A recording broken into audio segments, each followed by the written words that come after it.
నూతన సంవత్సరమున మీరందరూ వాగ్దానాలు తీసి అలవాటు మామూలు ఉంటుందిగా.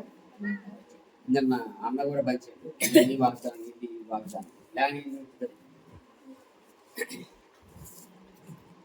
వాగ్దానం. ఎన్ని వాగ్దానాలు ఉండొచ్చు బైబిల్లో? ఇది దేవుని వాక్యం. దేవుని వాక్యమే వాగ్దానం. నువ్వు దేవుని వాక్యం చదివేటప్పుడు దేవుడు నీతో మాట్లాడుతుంటే అది నీకు దేవుడి వాగ్దానం కిందనే కదా రక్షించేది. మరలా మనకు సంవత్సరానికి ఒక వాగ్దానం అంటూ ఉంటుందా? ఉండదు. కాకపోతే అది ఒక ఆచారంగా నడుస్తా ఉంది.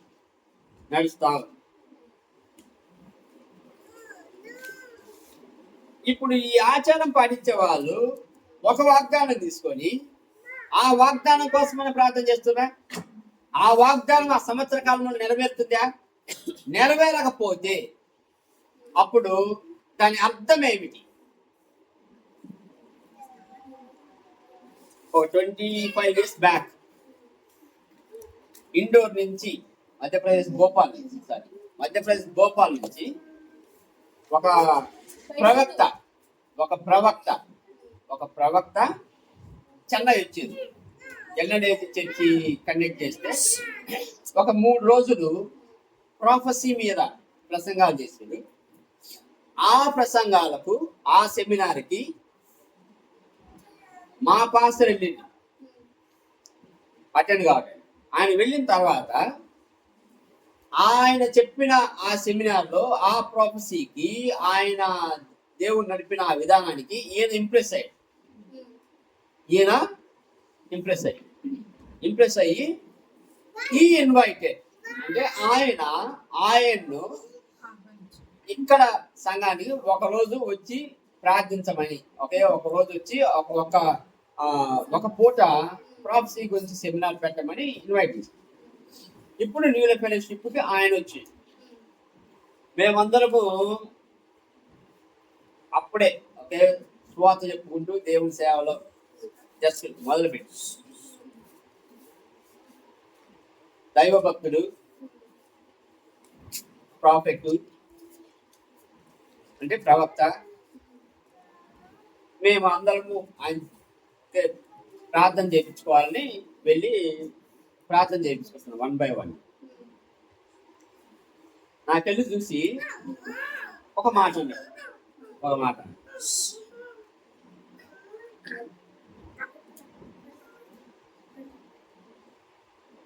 అంటే అది ఇలా చెబితే ఇన్ని సంవత్సరాల్లో అది ఏమైనది అని అడుగుతుంది. God will shine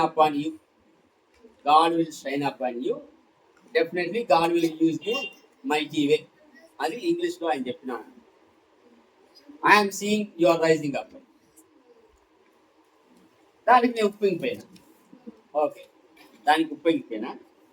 తర్వాత అందరితో అది షేర్ చేసుకుంటూ వెళ్తుంటే మా పాస్టర్ దగ్గరికి వచ్చింది. మా పాస్టర్ చెప్పినది ఈ మైట్ హ్యావ్ ప్రాపర్సీ అంటే ఆయన నీకు ప్రవశించవచ్చు నీ గురించి, but to achieve that one, దాన్ని పొందుకోవాలి అంటే you have to pray for it, you have to pay the price అని చెప్పింది. అంటే సింపుల్గా నువ్వు ప్రార్థన చెయ్యకపోతే దానికోసం ఒకవేళ కట్టకపోతే దాన్ని పొందుకోలేవు. ట్రూ. వాళ్ళు ప్రవశించవచ్చు మన గురించి.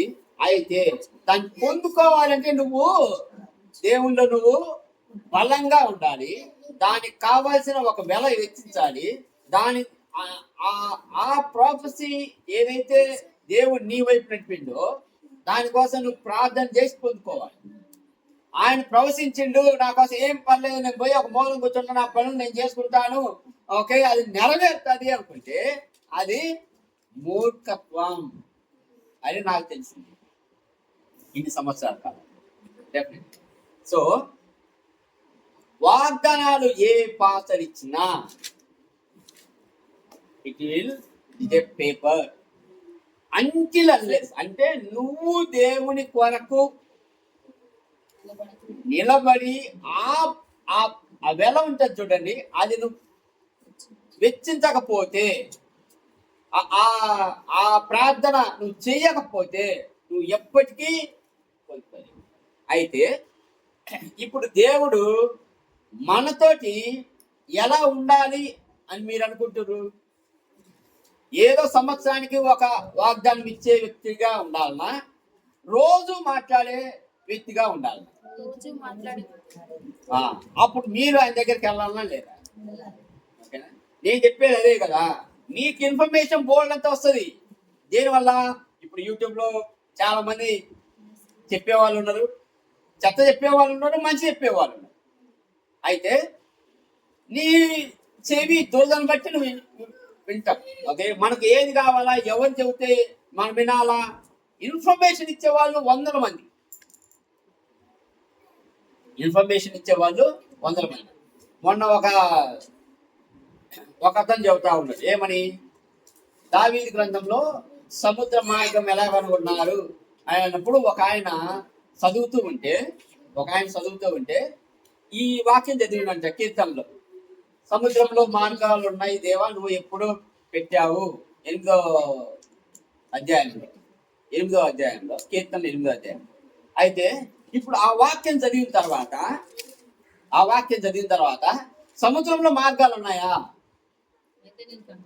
అంటే, ఇప్పుడు చేపలు, నౌకలు ఏ విధంగా ప్రయాణం చేస్తాయి? ఇప్పుడు బ్యాక్ వాటర్ అని మీరు వినే ఉంటారు. బ్యాక్ వాటర్ లో మీ పైకి మాత్రం అవి నిశ్చలంగా ఉంటాయి, కానీ కింద ప్రవహిస్తూ ఉంటుంది. పైకి మీకు ప్రవహించినట్టు కనపడదు. ఇప్పుడు వాగులనుకో నీళ్ళు పోతా ఉన్నాయి, మీకు కనపడతాయి. కానీ బ్యాక్ వాటర్లో పైన నీళ్ళు మాత్రం కళ్ళాడవు, కానీ డౌన్ ద లేన్ అంటే కింద అది ప్రవహిస్తూ ఉంటుంది. సముద్రాల్లో కొన్ని నదులు ఉంటాయంట, కరెంట్, దాని మూలకంగానే చేపలు వీదుకుంటూ వెళ్ళిపోతాయంట. అర్థమవుతుందా? కాబట్టి ఇటువంటి ఇన్ఫర్మేషన్ బోర్డు ఎంతమంది ఇస్తారు? కానీ దేవుడు ఎప్పుడు రాపిచ్చిండు? BC 850-900 సంవత్సరాలు. డ్యాములు కట్టెదరు అని మనకు తెలిసింది. ఎప్పుడు రాసిరు? 2500 సంవత్సరాలు BC క్రితం రాసిరు. ఇవన్నీ దేవుడు ఎప్పుడు చేయవలసిండు? నీకు ఇటువంటి టెక్నాలజీ లేనప్పుడు ఎవరితో మాట్లాడిండు? తన భక్తులతో ముఖాముఖిగా. నిర్గమకాండం 33:11. నిర్గమకాండం 33:11. మనుష్యుడు తన స్నేహితునితో మాట్లాడినట్లు యెహోవా మోషేతో ముఖాముఖిగా మాట్లాడుచుండెను. మీ జీవితంలో ఇటువంటి పదం ఓకే మీరు వినాలని కానీ చూడాలని అనుకుంటారుగా. ఇప్పుడు చూడు, మనుష్యుడు తన స్నేహితుడితో ఇట్ట కూర్చొని మాట్లాడినట్టు యెహోవా మోషేతో మాట్లాడి ముఖాముఖిగా. అర్థం చేసుకోండి అసలు ఎలా ఉంటుందో వాళ్ళ కన్వర్జేషన్. అర్థమవుతుందే? నేను చెప్పేది అదే, మీరు కూర్చొని దేవుని వాక్యం చదివి దేవునితో ముఖాముఖిగా మాట్లాడండి అని. ఎవరో చెప్పిన ఇన్ఫర్మేషన్ మీరు చెవులకు ఎక్కించుకోమాక. మీకు దేవుడు ఏం చెబుతుండో దాన్ని ఎక్కించుకోండి. మీకు దేవుడు ఏది చెబుతుండో దాన్ని హృదయంలోకి తీసుకోండి. ఎందుకు? దేవుడు ఏది చెబితే అదే కదా ఇది రాసింది. ఇప్పుడు సముద్రంలో మార్గాలు ఉన్నాయని చెప్పింది ఎవరికి? దావీదుకి. దావీదు సముద్రం పోయి కనిపెట్టాడా? దావీదు నమ్మిండు, వదిలేసిండు. రైట్? దావీదు నమ్మిండు, ఎస్ దేవుడు ఏం చెబితే అది అంతే కదా. మోషేతో ముఖాముఖిగా దేవుడు మాట్లాడిను. ఓకేనా? మోషే కంటే ముందు తరం ఎవరున్నారు? అబ్రహాము. అబ్రహాము ఎక్కడున్నాడు? ఎక్కడ నివసించేవాడు? దేవుడు పిలవక ముందు ఊరు ఎక్కడుంది అది? ఇంతకు ముందు మనం మనం పిలిచే ప్రాంతం ఏంది? దాని పాత పేరు మెసొపొటేమియా. ఓకే, సమృద్ధిగా ఉన్న సంస్కృతి ఉన్న ఊరు. నీళ్లు సమృద్ధిగా ఉన్నాయి, ఆహారం సమృద్ధిగా ఉంది, సంస్కృతి ఉంది, ఎటువంటి లోటు లేదు వాళ్ళకి. కానీ అబ్రహాముని ఒక్కరోజు దేవుడు చెవుడు తన వినపడేటట్టుగా పిలిచాడు. అబ్రహాం, నువ్వు వదులు నీ ఊరు, నీ జనము, నీ సంస్కృతి, మొత్తం నీ దేశం వదిలి బయలుదేరి నేను చూపించేదానికి. ఇప్పుడు అబ్రహాముకు ఒక వాయిస్ వినపడదు. అబ్రహాం ఇంటికి పోయి అవుతా ఉన్నాడు. ఈయన నమ్మిండు. ఆ వాయిస్ ఇంతకు ముందు నేను విన్నదా మాదిరిగా లేదు. ఒక మనుషుడు మనం కూర్చొని మాట్లాడినట్టుగా లేదు. కానీ ఇది ఒక శక్తివంతమైన స్వరం. ఈ స్వరం నాకు వినపడ్డది. ఇప్పుడు పోయి చెబుతా ఉన్నాడు ఏమని? డాడీ, దేవుడు నాకు చెప్పిండు వదలమని. ఏ దేవుడు చెప్పిండ్రా? మనకి ఇన్ని విగ్రహాలు ఉన్నాయి. మీరు చూసినట్లయితే అబ్రహాం తండ్రి విగ్రహాలు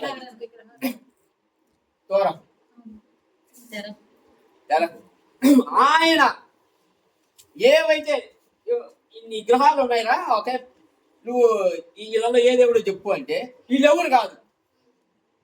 నాకు ఆకాశం నుండి ఒక స్వరం వినపడ్డది.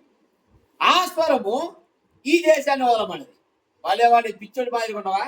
ఓకే, మేము మా తాతలు ఈ యొక్క విగ్రహాలను ఇట్లా ఆరాధించుకుంటూ వస్తే నువ్వేం సడన్ గా ఇప్పుడు వచ్చి నాకు ఒక స్వరం ఏర్పడ్డది, నేను వెళ్తానంటే ఎక్కడికి వెళ్తావు? కనీసం ఎక్కడికో చెప్పిండా? ఏ దేశమో చెప్పిండా? అక్కడ ఏమన్నా నీళ్లు ఆహారం దొరుకుతాయని చెప్పిండా? ఏ మూల చెప్పిండా? ఇప్పుడు అబ్రహాం ఏం చేయాలా? డైలమాలో పడాలా. నిజమే కదా, నాకేం చెప్పలే, ఆయన ఎటు బొమ్మల్లో చెప్పలే, ఏ దేశం పోవాలని చెప్పలే, అక్కడ ఆహారం దొరుకుతుందో లేదో మనకు తెలియదు. ఇప్పుడు మనము ఇక్కడి నుంచి వేరే దేశానికి పోవాలంటే ఏమేమి ప్రిపరేషన్ చేసుకుంటాం? అక్కడ ఎవరైనా ఫ్రెండ్స్ ఉన్నారా లేరా? మనం పోతే షెల్టర్ ఇస్తారా లేదా? అంతేగా. ఓకే, ఏదైనా హోటల్ ఉందా లేదా? ఓకే, తినడానికి తిండి ఉంటుందా లేదా? ఓకే, మళ్ళా మనం ఉండడానికి ఒక నెల 2 నెలలు డబ్బులు సరిపోతాయా లేవా? ఒకవేళ సరిపోకపోతే ఎవరైనా హెల్ప్ చేసే వాళ్ళు ఉన్నారా? ఇన్ని వందల ఆలోచనలు పెట్టుకొని పోతాం. మరి అబ్రహాంకి ఏమి లేదు. దేవుడు బొమ్మలు పోతా ఉన్నాడు. యాడిపోతున్నాం తెలియదు, ఎక్కడ ఉండాలా తెలియదు, ఏం తినాలా తెలియదు. దేవుడు చెప్పిండు బయలుదేరి. అందుకే ఆయన విశ్వాసానికి తండ్రి. అంతే కదా, పిలిచిండు వెళ్ళిపోయిండు. ఇప్పుడు దేవుడు మాట ప్రతిరోజు అబ్రహాంతో చెబుతా ఉంటాడు. ప్రతిరోజు అబ్రహాం ఇక్కడికి వెళ్ళి ఇటు వెళ్ళి ఇక్కడుండు. అంతేగా. 100 సంవత్సరాల్లో పిల్లలు కలగాలి. ఎందుకు ఆయన 100 సంవత్సరాలు వెయిట్ చేసిండు? ఈ స్వరం ఇంట్లోనే ఉన్నాడు. దేవుడు ఇస్తా అన్నప్పుడు ఇస్తాడు. వినబడుతూనే ఉంది కదా ఈ స్వరము. ఇంకా భయమైంది. ఆయన ఇచ్చినప్పుడు తీసుకుందాం. సో అబ్రహాంకు 100 సంవత్సరాలు వెయిట్ చేసిన తర్వాత కూడా ఈయన స్వరం ఇంటూనే ఉన్నాడు. ఆయనకు ఆ హోప్ అయితే ఉంది, ఏదో ఒక రోజు నాకు పిల్లోడు వస్తాడు. వీళ్ళ ఫోర్స్ వల్ల హాగర్తో వెళ్ళిపోయింది, కానీ లేకపోతే అది కూడా చేసేవాడు కాదు. ఎవరు ఫోర్స్ చేసిండ్రు? సారా. కానీ అబ్రహాముకు అటువంటి ఇంటెన్షనే లేదు. దేవుడు వాగ్దానం చేసిండు. వాగ్దానం ప్రకారం దేవుడు నాకు ఇస్తాడు. అప్పుడు పిల్లోని ఇచ్చిన తర్వాత 100 సంవత్సరాల తర్వాత ఇప్పుడు మళ్ళా ఆ పిల్లోని తీసుకుపోయి బలి ఇవ్వండి.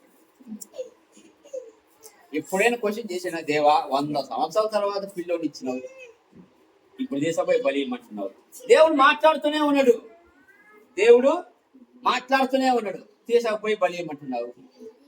100 సంవత్సరాలు ఇచ్చింది 100 సంవత్సరాల తర్వాత దేవుడు పిల్లోని ఇస్తే, ఒకవేళ దేవుడు ఈ పిల్లోని తీసుకుంటే ఇంకో పిల్లోని ఇవ్వడా అని నమ్మకం చనిపోయింది. కాకపోతే ఇన్ని సంవత్సరాలు అల్లారు ముద్దుగా పెంచుకున్న బిడ్డను తీసుకువెళ్ళి తను ఒక గొర్రె పిల్లని చెప్పినట్టు చంపాలి అని అనుకున్నప్పుడు బాధ కలుగుతుంది.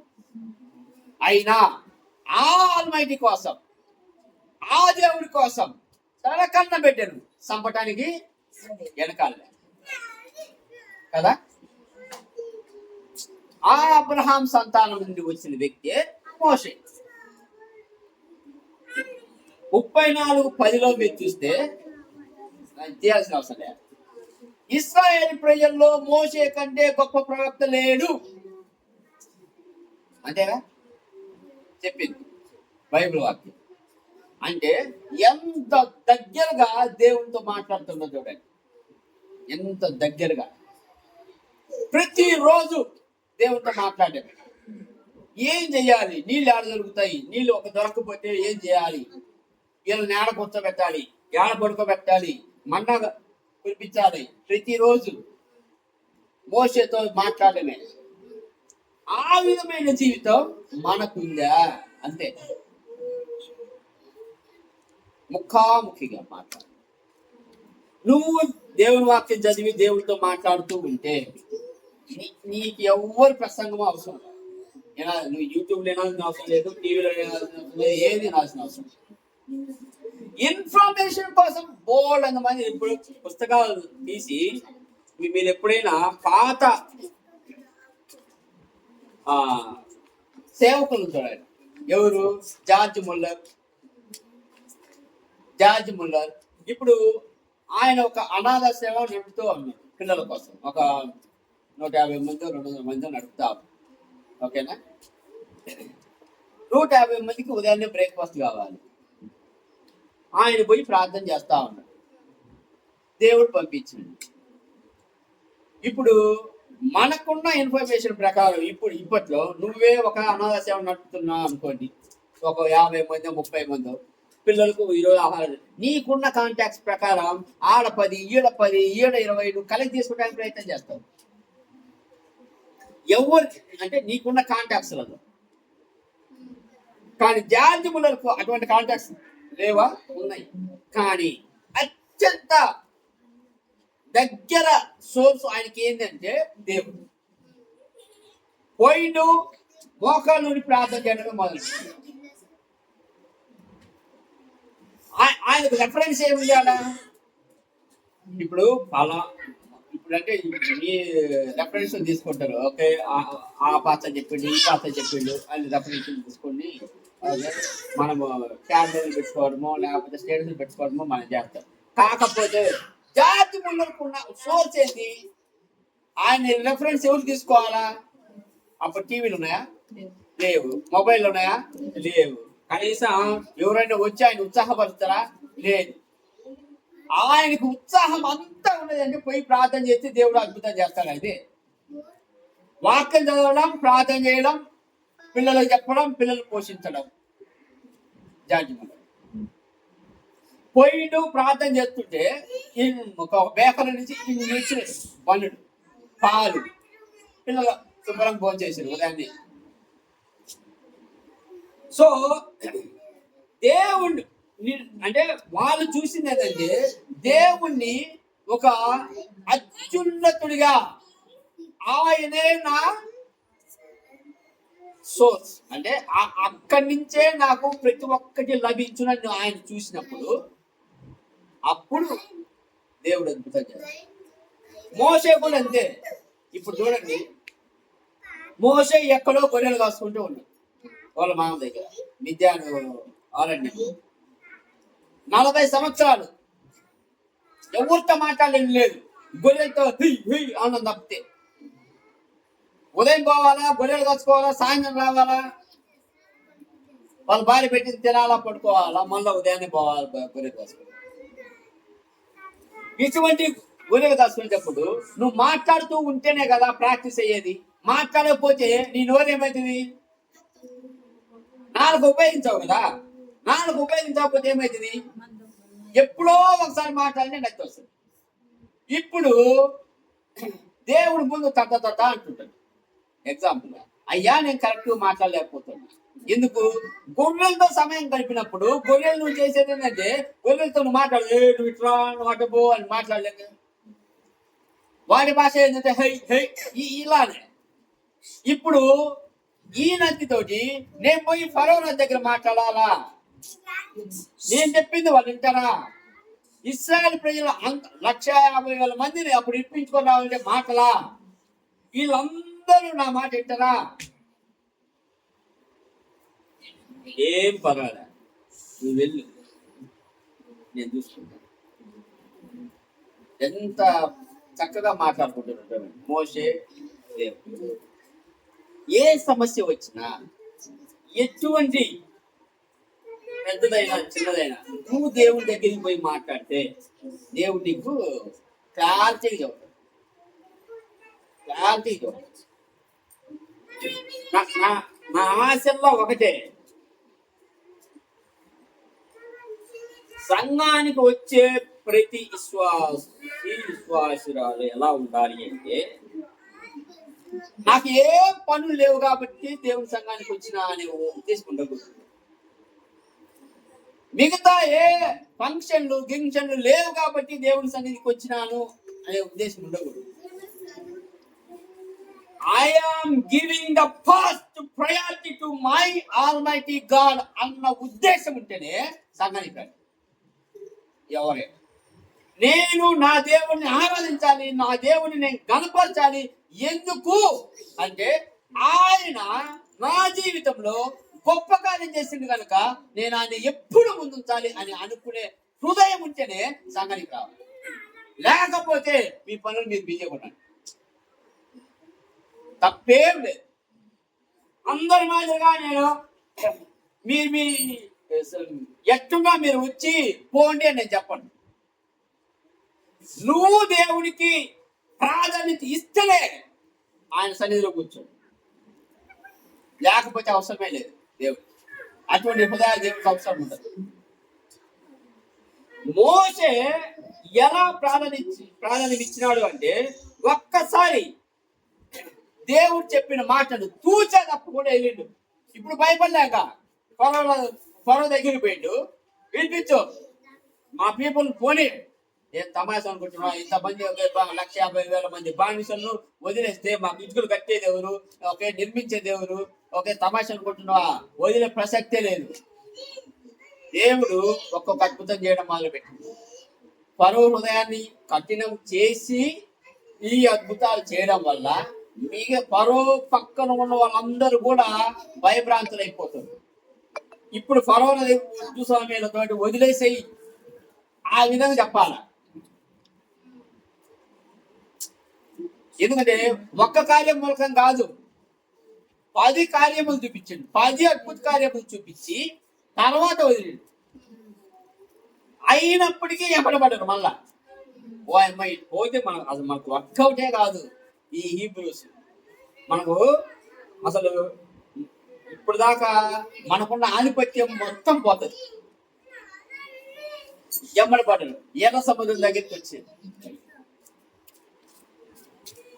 ఇప్పుడు దేవుడు మోసే చెప్పింది ఒకటే, నాకు ఇప్పుడు ఎదురెందుకు చూస్తున్నావు?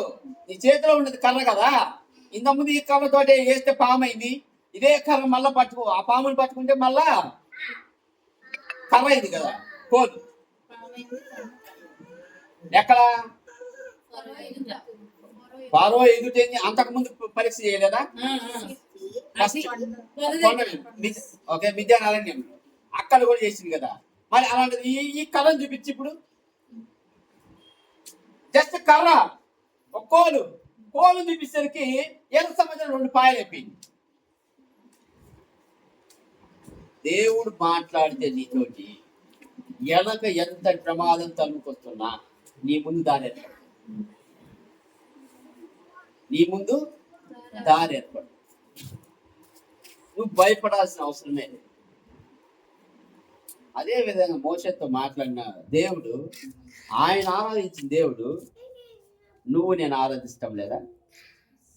నీకు నాకు రక్షణ ఇచ్చిన దేవుడు ఆయన కాదా? ఆ పౌరుషం ఉన్న దేవుడు మనం ఇప్పుడు ఆరాధించటం లేదా? కనుక దేవునితో మీరు ఇలా మాట్లాడాలి. మోషే మాట్లాడినట్టుగా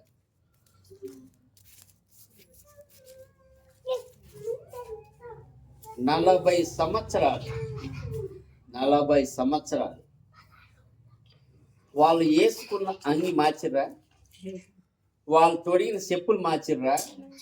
40 సంవత్సరాలు. మనము సంవత్సరానికి ఎన్ని షర్ట్లు మార్చుకుంటాం, ఎన్ని డ్రెస్సులు మార్చుకుంటాం? వాళ్ళ మాయల గుర్తుపెట్టుకోండి, వాళ్ళ షర్ట్లు మాయల. వాళ్ళకి ఎవరు టైలర్ ఉన్నారు కుట్టి పెట్టడానికి, సౌత్ ఇండియా షాపింగ్ మాల్ ఉన్నాయి పోయి కొనుక్కోవటానికి. సింపుల్గా దేవుడు వాళ్ళతో మాట్లాడుతూ ఉన్నప్పుడు అద్భుతాలు అలా జరుపుకుంటూ వెళ్ళిపోతా ఉన్నాయి ఒక్కోటి. 2026 సంవత్సరంలో కూడా ఎవరైతే దేవుడు ఆల్మై అంటే ఆయన అత్యున్నతుడు అని మీరు నమ్ముతారో మీ జీవితంలో అద్భుతాలు అలాగే జరుగుతాయి. మీరు ముఖాముఖిగా మాట్లాడినప్పుడు ఈ అద్భుతాలు జరుపుకుంటూ వెళ్ళిపోతాయి. మీకు ఇంకొక ఉదాహరణ చెప్తా. అంటే దేవుడిని నువ్వు అలా ఊహించుకుంటే దేవుడు నీ జీవితంలో కూడా ఇతరులకు మించి అద్భుతాలు చేస్తాడు. దానియేలు ఉన్నాడు, దానియేలును ట్రాప్లో పడేయాలని మిగతా మంత్రులు, ఆ రాజ్యంలో ఉన్న వాళ్ళు, అధిపతులు వాళ్ళందరూ ప్లాన్ వేసుకున్నారు. దానియేలుకు ఒక బలహీనత ఉంది. దానియేలుకున్న బలహీనత ఏంటి? దేవుని ప్రార్థించటం మానడు. ఇప్పుడు రాజు దగ్గరికి వెళ్ళి దానియేలు పేరు చెప్పకుండా నువ్వు ఒక శాసనం రిలీజ్ చేయాలి. ఏమని?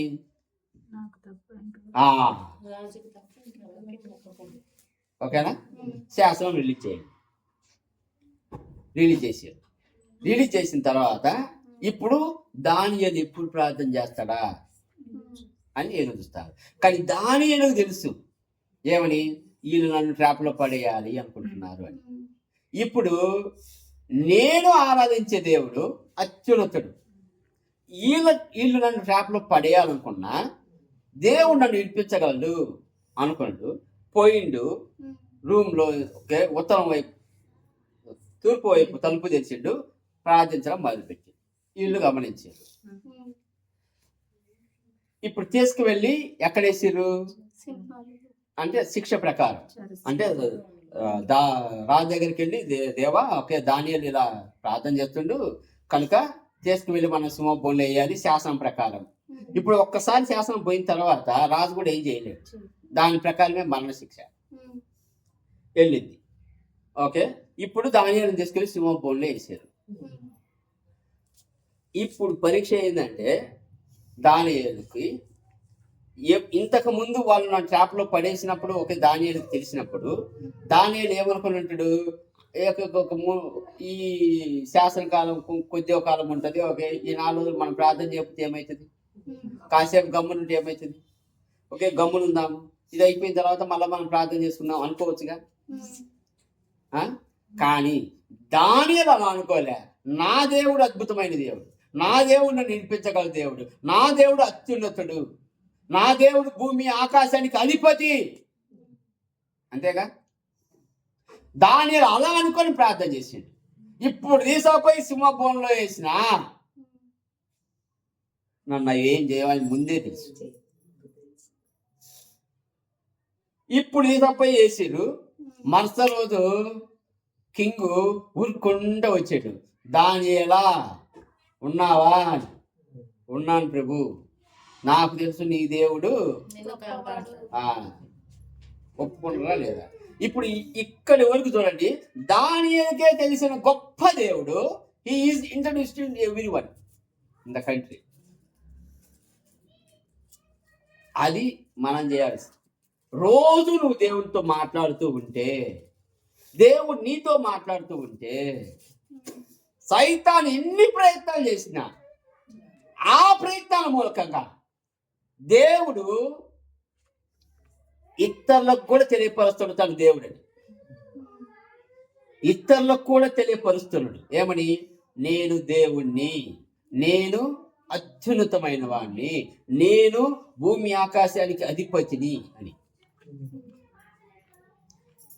మన మూలకంగా ఈ దేవుడు ఇతరులకు తెలియపరచబడాల అత్యున్నతుడు అని. ఓన్లీ మనం చెప్పినట్టు ఊరికే దేవుడు నమ్ముకోండి మీకు పాప క్షమించబడతాయి, అఫ్కోర్స్ ఒక చెప్పొచ్చు. కానీ ఈ లైఫ్లో ఈ విధమైన సంఘటన జరగడం వల్ల ఎవరు తృణీకరించడానికి లేదు. ఇప్పుడు రాజే నీ దేవుడు అని చెబుతా ఉన్నాడు దానియేలు. నీ దేవుడు అందరికీ అద్భుతమైన దేవుడు. నెబుకద్నెజరు ముందు కూడా షడ్రకు మేషకు అబెద్నెగో వచ్చినప్పుడు వాళ్ళు కూడా అంతే, మేము నమ్మిన దేవుడు అంటే ఎప్పుడైతే వాళ్ళకి ఆ విశ్వాసం ఉందో నా దేవుడు అద్భుతమైన దేవుడు అని వాళ్ళని తీసుకుపోయి వేసిన మళ్ళా బయటకు వచ్చినప్పుడు వాళ్ళకి కనీసం పొగ ఉంటుంది కదా, ఆ వాసన. మామూలుగా మనం చికెన్ కాల్చుకున్నప్పుడే ఒక పొగ వస్తుంది, ఒక స్మోక్ ఫ్లేవర్ ఉంటుంది. కానీ వాళ్ళ బట్టలకు కూడా అంటలేదు. అప్పుడు నెబుకద్నెజరు ఏమంటాడు, మీ దేవుడే గొప్ప దేవుడు. తాలింపు సాటింపు కదా. ఆ విధమైన జీవితము మనం అనుభవించాలి. మనతో దేవుడు అలా మాట్లాడాలి. మన మూలంగా మన దేవుడు అందరికీ దేవుడు అని తెలియపరచబడాలి.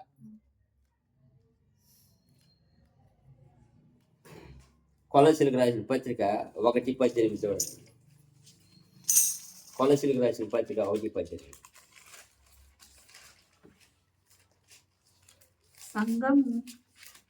కొలసీలకు 1:18 సంఘము అను శరీరమునకు ఆయనే శిరస్సు, ఆయనకు అన్నిటిలో ప్రాముఖ్యము కలుగు నిమిత్తం. ఆయనకు అన్నిటిలో ప్రాముఖ్యత అంటే you have to give highest priority to God. Highest priority. నీ జీవితంలో ఏ సంఘటన జరిగినా ఆయనకు మొదట ఉండాలి. ఇప్పుడు మోషే దేవుడు చెప్పకుండా ఏదైనా చేస్తాడా? ఇప్పుడు మీ జీవితంలో యేసుక్రీస్తు చెప్పకుండా మీరు చేసిన ఈ సందర్భాలు ఎన్ని ఉంటాయో లెక్క పెట్టుకోండి. ఎగ్జాంపుల్ చెప్తాను. యేసుక్రీస్తు అడగకుండా మీరు చేసిన సందర్భాలు అంటే పనులు ఎన్ని ఉన్నాయో చూడండి. ఎప్పుడైనా చిన్న పని అయినా పెద్ద పని అయినా దేవుడు ముందు పెట్టి, దేవా ఈ పని నేను చేయదలుచుకున్నాను, ఈ కార్యం నేను చేయదలుచుకున్నాను, నీ చిత్తం ఉంటే నన్ను చేయించు అని అడిగినవా? అంటే అడిగి ఉంటావు ఒకటి, ఎప్పుడు పెద్ద. కానీ ప్రతి దాంట్లో ప్రాముఖ్యత నువ్వు ఇవ్వాలి. ఎందుకు? యేసుక్రీస్తు జీవించిన కాలంలో 33 సంవత్సరాలలో కూడా 3.5 సంవత్సరాలు సేవ చేసినప్పుడు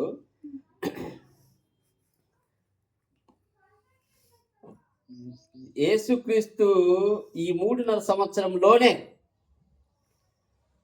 దేవుడు అని తెలిసింది. అంతకుముందు తెలియపరచబడలే. కానీ అంటే అంతకుముందు అంటే మనకు రికార్డ్స్ లేదు ఎక్కడ ఏంటిది అనేది. ఈ 3.5 సంవత్సరాలు సర్వీస్ చేసినప్పుడు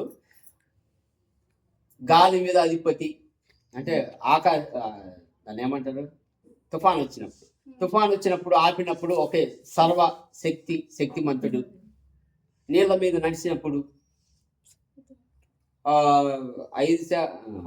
5 రొట్టెలు 2 చేపలను 7,000 మందికి 5,000 మందికి పంచినప్పుడు, లాజరును లేపినప్పుడు, అంటే ప్రతి సన్నివేశంలో ఈ పంచిన తర్వాత యేసుక్రీస్తు శిష్యులకి ఏమని చెబుతుండు, అవతలికి నేను ప్రార్థన చేసుకుని వస్తాను మీరు పోండి అంటే నా తండ్రితో నేను మాట్లాడుకోవాలి. మళ్ళా ద ప్రయారిటీ.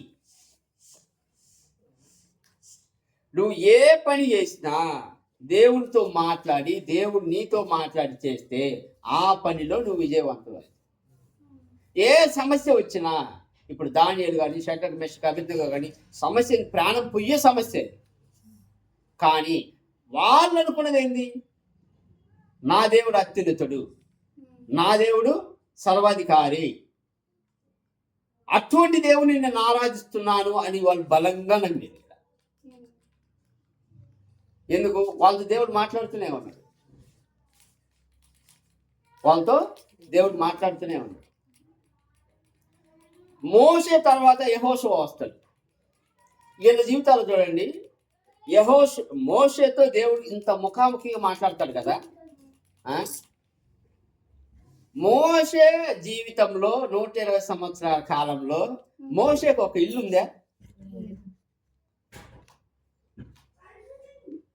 కనీసం ఎడారిలోనైనా ఒక చిన్న గుడిసె, ఒక టెంట్ కూడా తనకు ఉన్నట్టుగా ఎక్కడ లేదు. సేవ చేస్తున్నాము అని చెప్పుకునే పాస్టర్లు వీళ్ళ సంగతి చూడండి.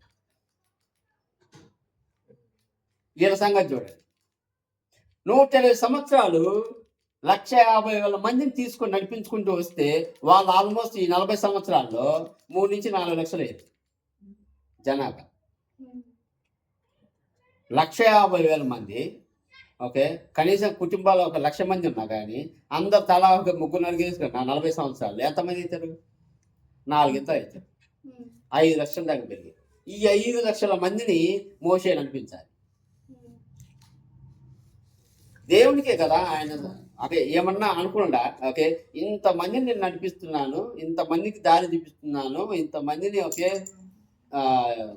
దేవుడు వాగ్దానం చేసిన భూమి మీద నడిపిస్తున్నాను, నాకేంటి ప్రయోజనం అని. మోషే తర్వాత యెహోషువ కూడా చూడు.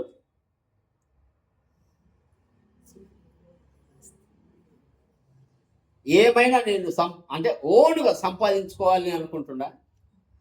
ఇశ్రాయేలు ప్రజల మీదకి ఏ ఎనిమి వచ్చినా గెలవాలి. అందుకు దేవుడితో మాట్లాడాలి. దేవుడు చెప్పిన మాటలు ఇప్పుడు దేవుడికి ఇలా చెబుతాడు. ఏమని? అంటే ఇప్పుడు దేవుని శక్తి కలిగి సూర్యుడికి చంద్రుడికి ఒక డిక్లరేషన్ ఇస్తుండు. ఏమని? సూర్యుడా నువ్వు ఈయన ఆగు అంటే. చిన్నప్పుడు మనము ఎలా వినేవాళ్ళం పొద్దు ఎక్కడ పొడుస్తుంది అంటే తూర్పును పొడుస్తుంది అంటే పలానా లోయల నుంచి వస్తుంది. ఓకే, తర్వాత ఒక పాయింట్ ఉంటుంది అన్నమాట. ఈ పొద్దు పొడిచిన తర్వాత ఈ పాయింట్ ఇలా. ఇప్పుడు వాళ్ళకు అప్పట్లో పొద్దు కూకేది పలానా లోయలో అంటే ఇప్పుడు మా ఊర్లో ఒకే పొద్దు కూకేది సీకకొండ మీద అంటారు. ఇప్పుడు వాళ్ళు నువ్వు వాళ్ళకు ఒక లోయ ఉంటుంది. ఆ లోయలో పొద్దుకేటప్పుడు నువ్వు అడుగోక మాకు, నువ్వు అక్కడే నిలువు. దాని పేరు చెప్పి చెబుతా ఉన్నాడు. ఏమని? నువ్వు అక్కడే నిలువు అని. అంటే ఏ టైం అవుతుంది? ఇంకొక గంట ఉంటే ఆ లోయలోకి వెళ్ళిపోతాడు. అంటే భూమి చుట్టూ తిరుగుతుంది కాబట్టి నువ్వు అక్కడికి పో మాకు, నువ్వు అక్కడే ఉండు. చంద్రుడా నువ్వు అసలు బయటికి వెళ్ళా మాకు డిక్లరేషన్ ఇస్తుండు. ఎవరు? యెహోషువ. ఎవరికి? సూర్యుడికి చంద్రుడికి. ఈ సూర్యుడికి చంద్రుడి మీద ఎవరికి అధికారం ఉంది? దేవునికి. దేవునికి ఇండైరెక్ట్ గా చెబుతా ఉన్నాడు. ఏమని? వాటిని ఆపేసేయాన్ని. వాటికి జీవం లేదు కదా. మరి జీవం గల దేవుడికి ఒక విధంగా రాజు కొడుకు ఆజ్ఞాపించినట్టే ఉంటుంది. ఆ పని చేయి ఇతను. ఇప్పుడు సూర్యుడికి చంద్రుడికి డిక్లరేషన్ ఇచ్చేస్తాడు, మీరు ఆగిపోండి, వీళ్ళ సంగతి నేను చూసుకోవాలి. అటువంటి అధికారం మనకుందా లేదా? అటువంటి అధికారం మనకుందా లేదా? క్లారిటీగా చూసుకోండి. అంటే దేవుడు నీతో మాట్లాడినప్పుడు, నువ్వు దేవునితో మాట్లాడినప్పుడు అధికారం ఉంటుంది. ఎందుకు?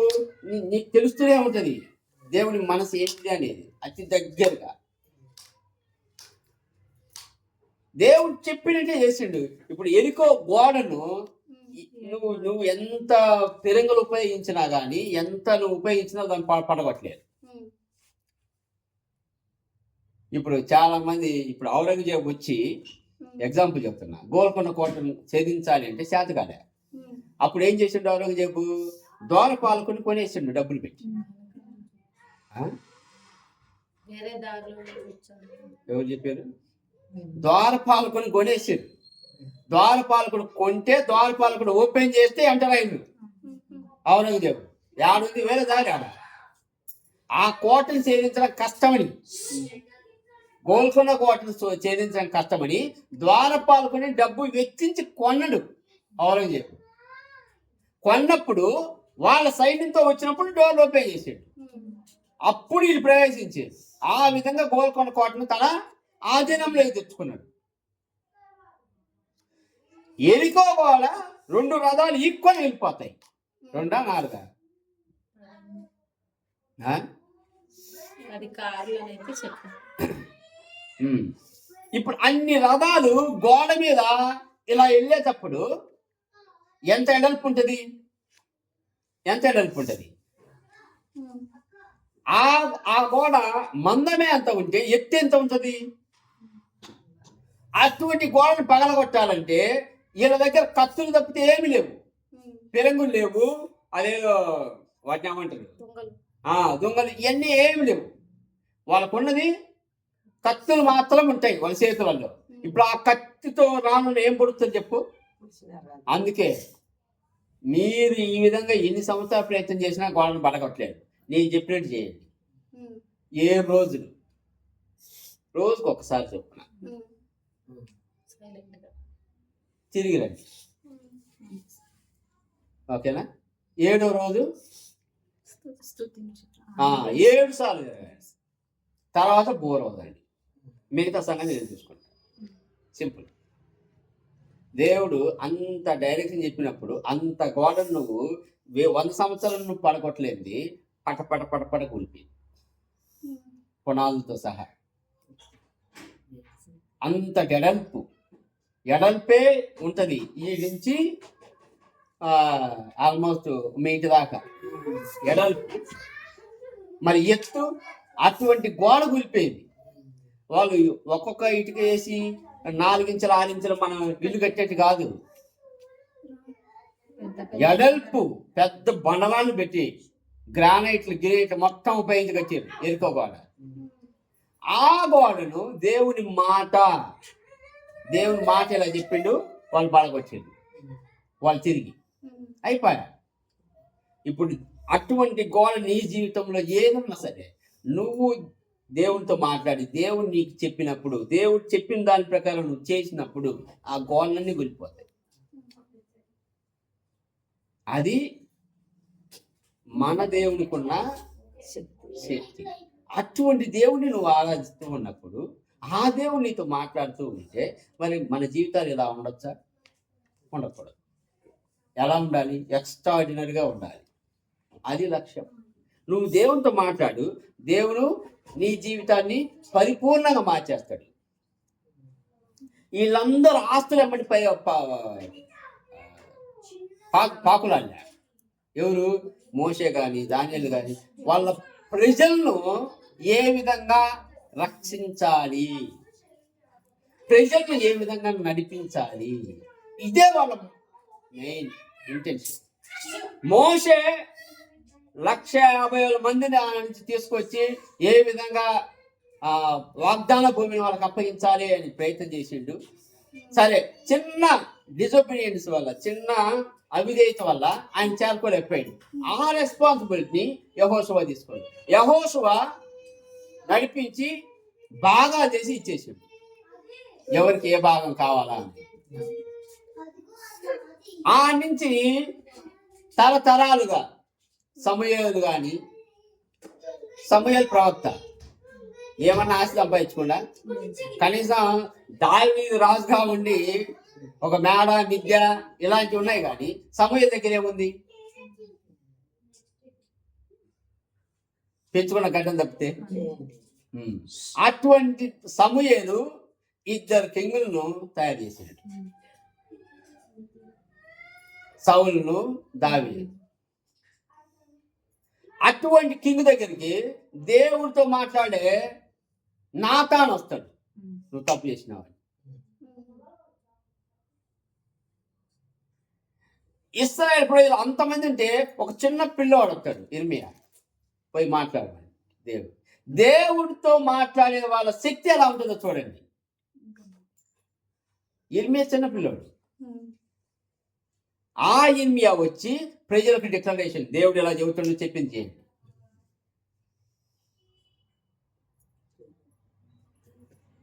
యోనా ఎంతమందిని రక్షించుంటాడు? నినవే పట్టణంలో ఎంతమంది ఉంటారు? 3 రోజులంతా ప్రయాణం. ఆ? ఎంతమంది ఉంటారు జనం? లక్షల మరి దేవుడు చెప్పిన మాట తీసుకువెళ్ళి నినవే పట్టణ ప్రజలు మొత్తాన్ని చెప్పేసి,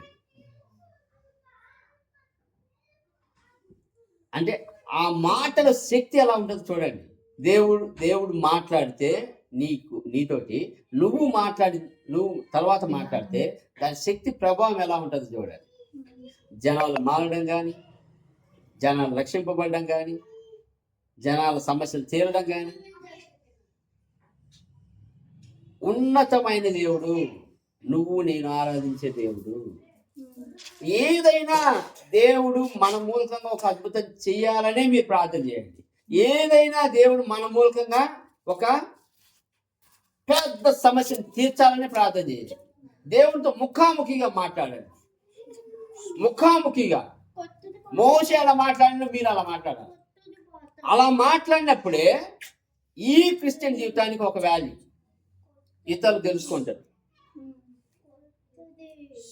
ఏమని? ఈజ్ ద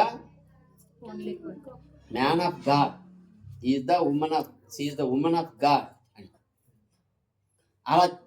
అలా తెలుసుకోవాలి. ఏ సమస్య వచ్చినా కానీ ఇశ్రాయేల్ అందరూ మోషే దగ్గరికి పోయినా లేదా? ఏ సమస్య వచ్చినా కానీ సమూయేలు దగ్గరికి పోయినా లేదా? ఎందుకు అంటే they are speaking to God, God is speaking to them. Elisha దగ్గరికి కానీ, ఏలియా దగ్గరికి కానీ, ఏలియా ఎలా కనిపెట్టిండు? గెహాజీ పొయ్యి రావడం. ఆయనకు అప్పుడేమన్నా సీసీ కెమెరాలు ఉన్నాయా? కానీ ఈయన ఇంట్లో ఉంటాడు. గెహాజీ ఏమో పొయ్యి అన్ని తీసుకొచ్చుకొని ఇంట్లో పెట్టుకొని వచ్చి బయట నిలబడి ఉంటాడు. ఇప్పుడు ఏలియా బయటకు వచ్చి గెహాజీ అడిగిపోయినా అంటే, నేను అడిగిపోయిన దేవా చూపా, నేను ఈయనే ఉన్నా కదా, గేట్ పక్కనే ఉన్నా కదా. అప్పుడు ఏలియా ఏమంటాడు? నీతో పాటు నా ఆత్మ కూడా వచ్చింది. చూడు, ఓకే, అసలు ఇది ఎలా ఉంటది?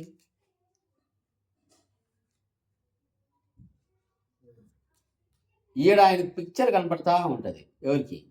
ఏలియా. గెహాజీ పరిగెత్తడం, తీసుకోవడం, రావడం అన్ని. ఎప్పుడైతే వదులుతాడో ఏలియా ఏమని, అతని కుస్తు నీకు వస్తుంది. ఇప్పుడు ఏలియాను ఆ క్షణంలో నెహమ్యా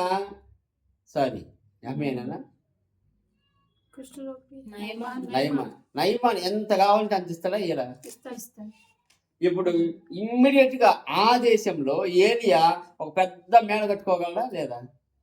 అందరికంటే టాప్ లో పోయి కూర్చోలేడా? కానీ ఏలియా ఇంటెన్షన్ అది కాదు.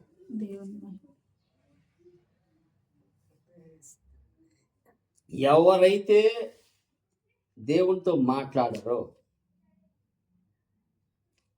వాళ్ళ జీవితాలు ఎప్పుడూ డబ్బు కోసము, వాటి కోసం, వీటి కోసం ప్రాకులాడుతూ ఉంటారు. వీళ్ళు ఏం చేస్తారంటే అక్కడ దొరికిన ఇన్ఫర్మేషను, ఇక్కడ దొరికిన ఇన్ఫర్మేషన్ తీసుకొచ్చి కథలాగా చెప్పి డబ్బులు వసూలు చేస్తారు.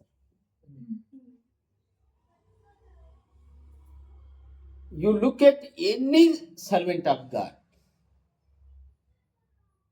ఇప్పుడు ఎగ్జాంపుల్గా జాన్ వెస్లీని చాలా మంది తీసుకుంటారు.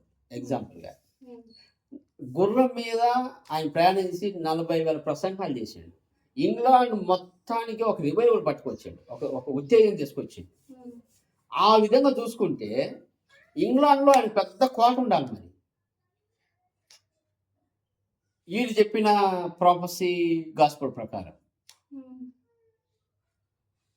దేవుడు ఆస్వాదించిన వాళ్ళే గొప్పోళ్ళు, దేవుడు ఆస్వాదించిన వాళ్ళే డబ్బున్నోళ్ళు అని వీళ్ళు చెప్పే దీని ప్రకారం అయితే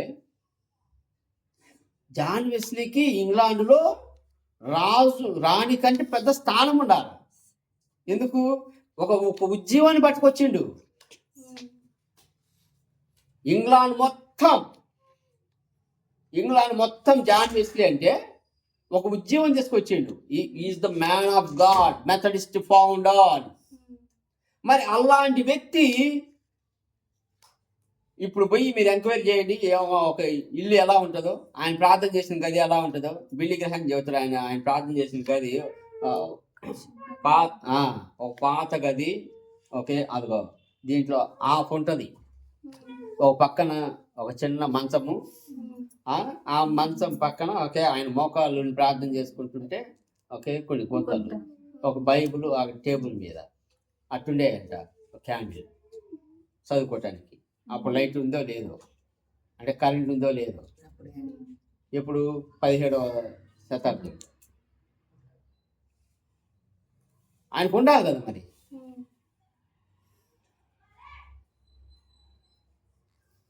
దేవుడు మనతో మాట్లాడాలి, మనము దేవునితో మాట్లాడాలి రోజు. మోషే ఏ విధంగా తన స్నేహితునితో మాట్లాడినట్టు దేవునితో మాట్లాడిండో అలా మాట్లాడినప్పుడు నా జీవితం ఎక్స్ట్రాడినరీగా ఉంటుంది. ఎక్స్ట్రాడినరీగానే జీవించాలి. ఎందుకంటే యేసుక్రీస్తు యొక్క ఉద్దేశం మీ జీవితంలో మీరు ఎక్స్ట్రాడినరీగా ఉండాలని. ఎక్స్ట్రాడినరీ అంటే మనకు అద్భుతమైన కారు, అద్భుతమైన ఇల్లు, అద్భుతమైన స్టేటస్, ఓకే బాడీ గార్డులు, కోట్లు ఇవి కాదు. ఏలియా బట్టలు ఎలా ఉంటాయి? పైనుంచి కిందికి ఒక మాసిపోయిన నిలువు టంగి ఉంటుంది, అంతకు మించి ఏముండదు. యేసుక్రీస్తు ఎటువంటి బట్టలు వేసుకున్నారు? ఇప్పుడు లాజరు చనిపోయినాడు, పొయ్యి లేచిన తర్వాత యాక్చువల్గా అయితే ఆయన కూర్చోబెట్టి ఓకే మంచి పొయ్యి ఒక బట్టలు తీసుకొచ్చి సన్మానం చేసి ఎగ్జాంపుల్, అంతేగా. ఇప్పుడున్న వాళ్ళు ఎలా ఉంటుంది? ఒక ప్రసంగికుడిని పిలిస్తే శాలువా కప్పి,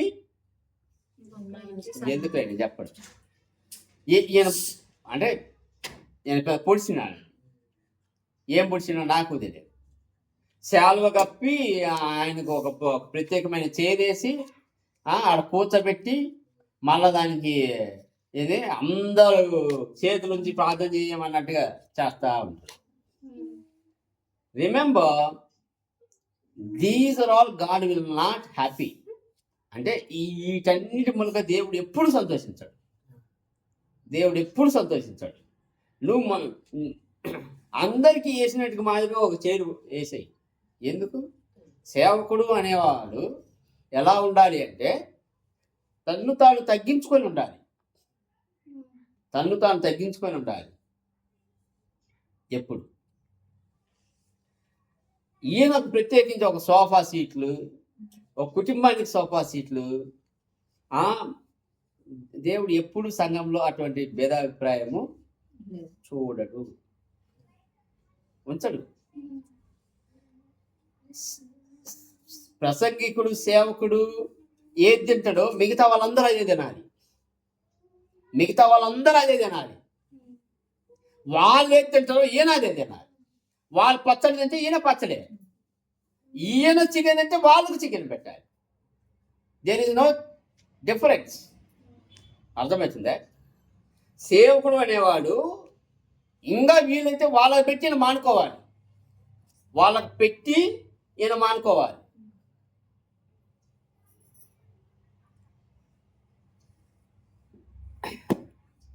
మన జీవితంలో ఈ సంవత్సర కాలంలో అద్భుతంగా ఉండాలి అంటే నువ్వు దేవునితో ముఖాముఖిగా మాట్లాడాలి.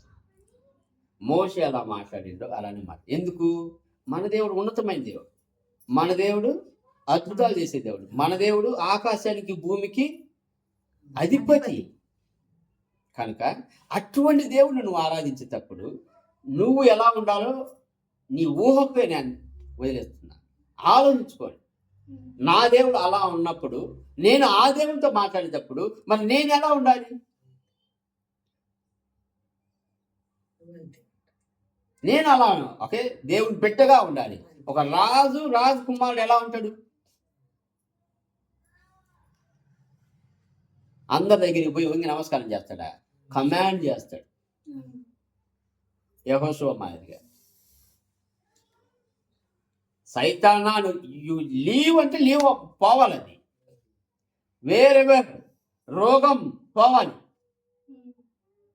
వదలాలి. ఆ మూమెంట్ అది వదలటం లేదంటే నీకు ఆ కనెక్షన్ తక్కువైనట్టు, నీకు ఆ కనెక్షన్ తక్కువైనట్టు.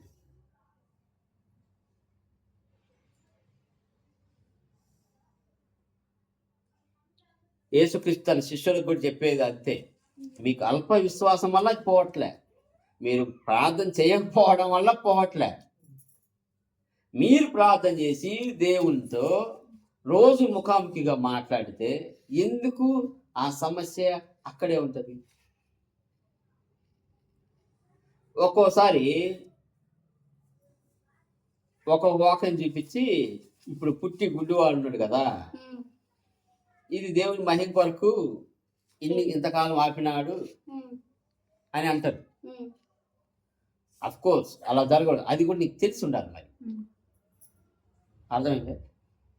ఇప్పుడు పుట్టు గుడ్డివాడు అన్ని సంవత్సరాలు వెయిట్ చేసిండు, ఓకే, ఈయన బాగా చేసిండు. శిష్యులు అడుగుతారు ఏమని, వీళ్ళ అమ్మ నాన్న ఏమైనా పాపం చేసిరా, వాళ్ళ పూర్వీకులు ఏమైనా పాపం చేసిరా, ఎందుకు అంటే దేవుని మహిమ కొరకు. అది యేసుక్రీస్తుకు తెలుసు, శిష్యులు తెలియదు. ఓకే, అంటే ఇప్పుడు ఏదైనా నీ జీవితంలో ఒక సమస్య దాన్ని ప్రొలాంగ్ అవుతున్నది అంటే నీకు తెలియాలి ఇది ఏ సమయంలో రెక్టిఫై అవుతుంది, ఏ సమయంలో ఆ సమస్య పరిష్కరించబడుతుంది అనేది తెలియాలి. ఎందుకు? వీఆర్ బిలాంగింగ్ టు గాడ్ తెలియాలి. ఆ సమయంలోనే దేవుడు తన మహిమ తీసుకుంటాడు అనుకోండి, కానీ తెలియాలి. యేసుక్రీస్తు తెలిసినట్టు అలా తెలియలేదు అంటే you are not talking to God with face to face.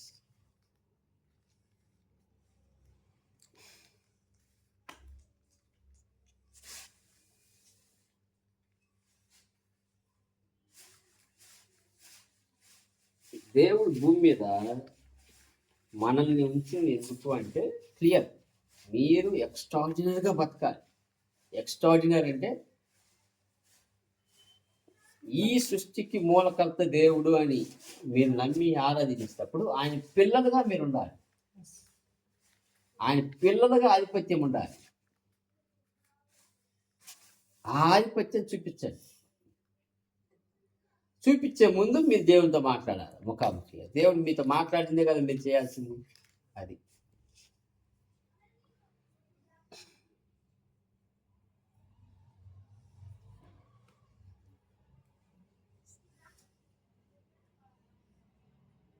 Information కోసం బైబిల్ చదవమాట, ఇన్ఫర్మేషన్ కోసం బైబిల్ చదవమాట.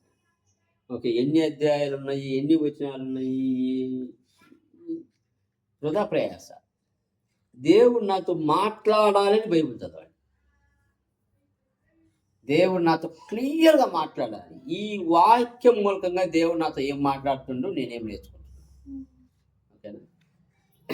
కీర్తనలు 150 ఉన్నాయి. పెద్ద వచనం ఏది, చిన్న వచనం ఏది, దానివల్ల నీకు ఉపయోగం ఏంది? దేవుడు ఈ వచ్చిన మూలకంగా, నేను చదివిన వచ్చిన మూలకంగా నాతో ఏం మాట్లాడింది, ఆ వచనము నా అంటే జరిగిందా లేదా, అందుకు బైబిల్ చదవాలి, అందుకు దేవుని వాక్యం చదవాలి. ప్రార్థన కూడా అంతే. నువ్వు దేవునితో మాట్లాడటానికి వెళ్తూ ఉన్నావు. సియోను కొండ మీదకి మోషే ఊరికనే పోలే. ఎందుకు పోయిన ఒక పర్పస్ ఉంది. దేవుని చూడాలి, దేవుణ్ణి చూడాలి. నువ్వు ప్రార్థన పోయేటప్పుడు చూడు, దేవుని నేను చూడాలి అని. ఊరికే నాకున్న 4 సమస్యలు దేవునితో చెప్పుకొని లేచి రావడం కాదు.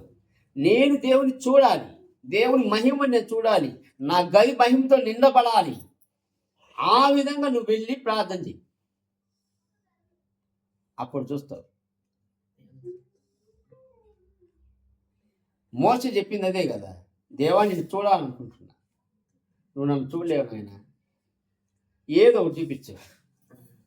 అట్లయితే మోషే కోరిక అంటే 40 రోజులు సీనాయి కొండ మీద నిలబడి గోజాడినప్పుడు తన మహిమను వెనక నుండి చూపిస్తాడట కదా. కనీసం అంటే మోషే ఎంతో కొంత సాటిస్ఫై అవుతాడు.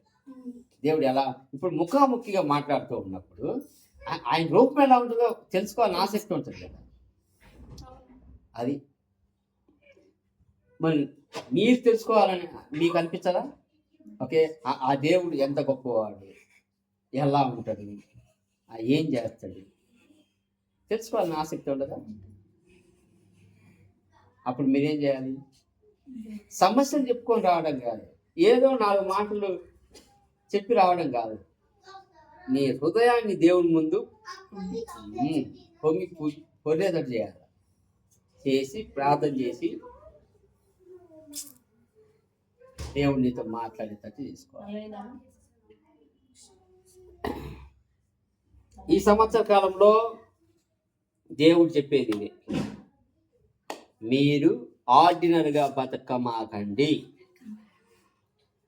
ఎక్స్ట్రాడినరీగానే బతకండి, ప్రార్థించండి, దేవుడు మీతో ముఖాముఖిగా మాట్లాడడానికి మీరు ప్రయత్నం చేయండి.